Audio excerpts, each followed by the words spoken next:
Australia's been riding a wave of economic luck for decades, sailing through crisis after crisis untouched. We've managed to see consistent growth while other economies have struggled. But that streak of good fortune might be running out. Australia's doubling down on outdated and lazy policies that could push the entire economy to the brink of collapse. I'm Biko Konstantinos, and that's what we're going to talk about today. I've got a friend who has sex 3 to 4 times a week, works out every day, and reads at least 4 books a month. But all he ever does is complain about being in jail. And you'll be complaining without some independent analysis and commentary. So please like this video and subscribe to my channel if you haven't already. Together we'll make a great team like Rocky and Adrian. Now let's consider why Australia's economic luck might be about to come to an end. Let's check out some sections from this video titled How Australia's Economy Got Rich and Is Getting Dumber by Econ. Australians are among the world's wealthiest people on a median per capita basis, ranked 4th in the Global Wealth Report 2022. But is that real wealth or fake wealth? Considering 2/3 of Australians own property and Australian house prices have massively outperformed wages and inflation for the past 30 years, potentially that's a factor in Australia's supernatural wealth. Australia had a very impressive run, experiencing its first recession in almost 3 decades after COVID-19. COVID-19 recession? It doesn't matter that we sent thousands of small businesses to bankruptcy. COVID was an amazing opportunity to hyperinflate house prices even faster than they previously were. It's like already having a bonfire, which is Australia's expensive house prices, and then pouring massive amounts of petrol onto an already large fire. It doesn't matter if some people get burned. You know, like those pesky Australians who don't own a home. All that matters is that property owners see their wealth skyrocket. That is why it's often called the lucky country. Now it's called the lucky for some country. That luck has to do with Australia's treasure trove of natural resources: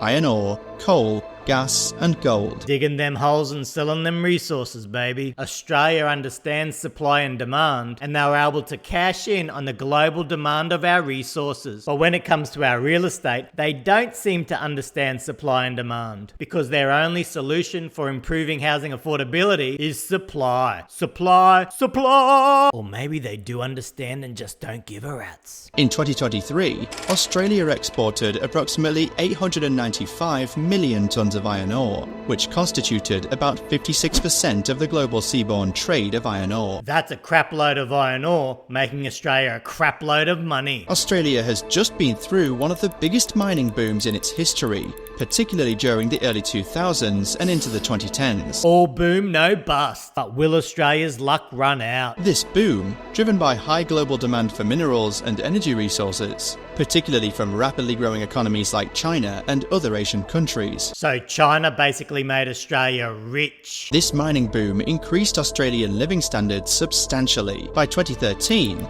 the boom is estimated to have raised real per capita household disposable income by 13%. So it wasn't increased productivity due to innovation that helped grow Australia's economy. It was digging stuff out of the ground and realizing massive profits due to insatiable global demand. Now, I'm not saying that that's a bad thing, but it's definitely lucky. Australia as a whole was the winner in the mining boom. The timing of this boom was very auspicious for Australia, because just as the rest of the world was hit by the global financial crisis, their economy suffered and their unemployment rates went up. The boom in Australia was so powerful that it overrode that effect. Holes and homes are our golden goose, and no one should even contemplate messing with our winning formula, even if we're pushing many of our citizens to the brink of financial ruin. Another reason behind Australia's economic track record lies in its immigration policy. Next phase of Australia's economic growth strategy: consistently increased immigration levels to boost economic activity. Since the late 1990s, Australia has seen growth in temporary migration, with many arriving in the country on student or temporary work visas. And student visa is actually code for stay in Australia as long as you want and bring your entire family. Even when average incomes, as measured by GDP per capita, aren't rising significantly, the total GDP continues to rise due to the increasing population. That's because when you have more people buying more goods and services, it increases overall economic activity. But it's a lazy way of increasing economic growth, and it has many negative effects. It keeps inflation higher because you've got more overall demand, and it also helps put downward pressure on wage growth because businesses have more people to choose from when hiring, and there's many people coming into the country willing to accept very low wages. So although increased immigration can show that the economy is growing, many people are actually worse financially. This means that immigration is one of the key factors contributing to an economic growth rate of 3% to 4%. Which is why the current housing minister has previously likened immigration to Australia's special sauce. Now just look how far the current government is pushing this special sauce onto Australians. It's through the bloody roof, and it's created the worst rental vacancy rates in history. It's also helped push house prices out of reach for millions of Australians. Now imagine if you had a nice meal and you pour a little bit of sauce on it, it can add to the flavour. Now consider that nice meal, but instead pour the entire bottle of sauce onto it. Now you've destroyed the entire meal and it's inedible. And that's what happens when you go too hard on this special sauce of immigration. For most developed nations, population growth is so slow and steady that it hardly matters over a short-term time horizon. Not so for Australia. That's because we don't just want a little hit of economic growth, we want to max out as much as we possibly can. And just like drugs, once you get a taste of that easy high, you become addicted, and that's what's happened to Australia with high levels of immigration. Australia's population has grown by nearly 45% since 1991.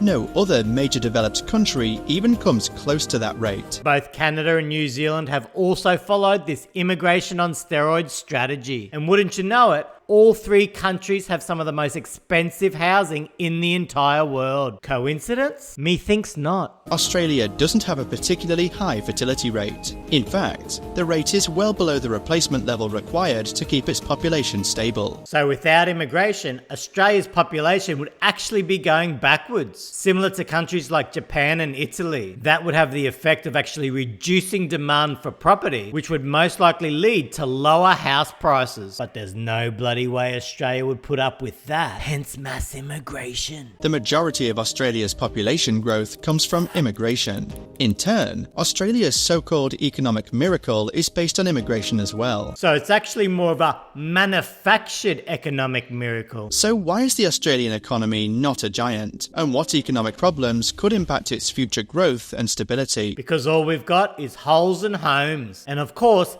the special sauce. By purchasing power parity, its economy is ranked 22nd globally by size, behind the likes of Turkey, Italy, and Mexico. Yeah, but we won a lot of gold medals at the Paris Olympics, and we got ray guns.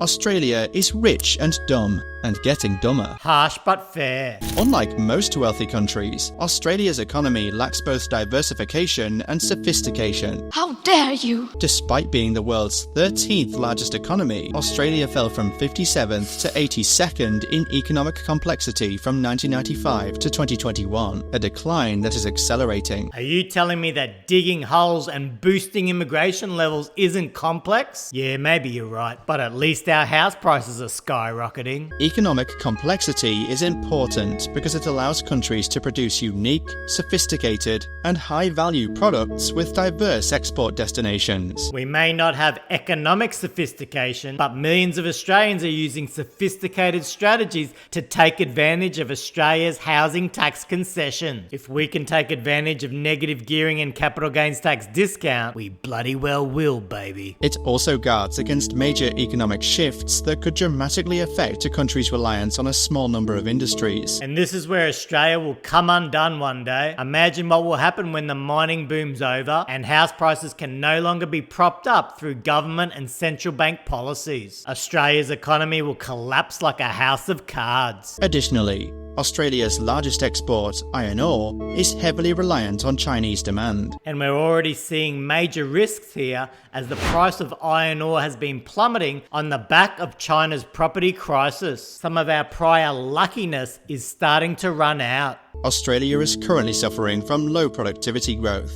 A country's ability to improve its standard of living over time depends almost entirely on its ability to raise its output per worker. Since the pandemic, Australia's standard of living has seen a massive decline. If you check out this chart of Australian real wages, which means wages that have been adjusted due to headline inflation rates, you can see an extremely sharp decline, taking wages back to around 2010 levels. So for many years, Australians were getting wealthier on average, but recently that's all changed. Innovation, risk-taking, entrepreneurship, and skills development are essential for productivity and competitiveness. Who on earth is going to innovate in Australia when you can make ultra-high gains investing in Australian property and it's almost completely risk-free due to policies creating excessive demand, all but ensuring prices rise way faster than wages? Australians have always loved talking about housing, from how much their house is worth to renovations and even investment properties. Love isn't strong enough in this context.